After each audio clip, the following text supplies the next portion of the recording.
Welcome to episode 13 of the Dance Improvisation Series.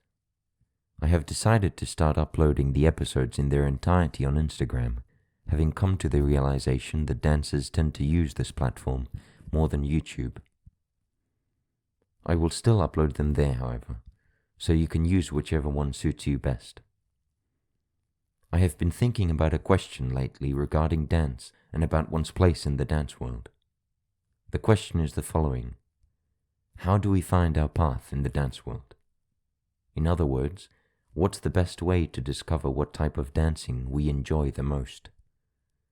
People start dancing in a wide range of styles and practices, from jazz to hip-hop, and consequently, they end up working in very different branches of dance. While the need to move may come from the same place in all of us who dedicate our times and bodies to dance, I believe that need is only properly satisfied by finding what one individually feels inspired to do.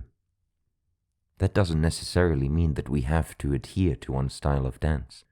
Someone's appeal to move may very well be to try out as many ways of dancing as possible, just as someone else's might be to devote their entire life to a specific style or movement language. One thing is clear to me, however. Dancing in a way that is a complete opposite to one's understanding of the body and movement is damaging to the dancer. Not only physically, for I have a hunch that injuries may occur more often when engaged in material you dislike, but mentally as well. In surrendering momentarily to an approach we disagree with, we harm our own belief in a way that is unsustainable in the long term. But that doesn't really help us deal with work we dislike. And seeing as we often must take what is given when it comes to jobs, we are going to find ourselves in that position in some way or another. So, my own personal way of trying to find the solution to that is by asking the question I am posing with this episode. How do we find our path in the dance world? There are steps and measures we can take along the way to discover where our talents and our interests lie. And just as a profoundly engaging process can inform what we want to do from then on, a process that comes into conflict with our beliefs can be just as useful in that pursuit.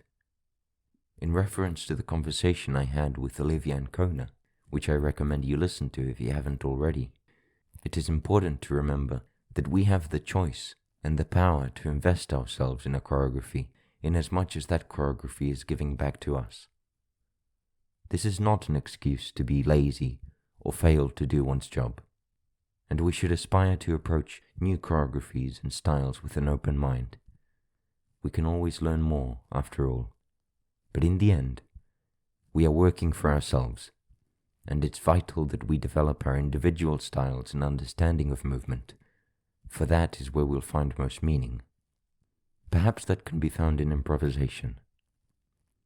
So I invite you to move, and I hope that I can help you in your own pursuit by listening to these episodes.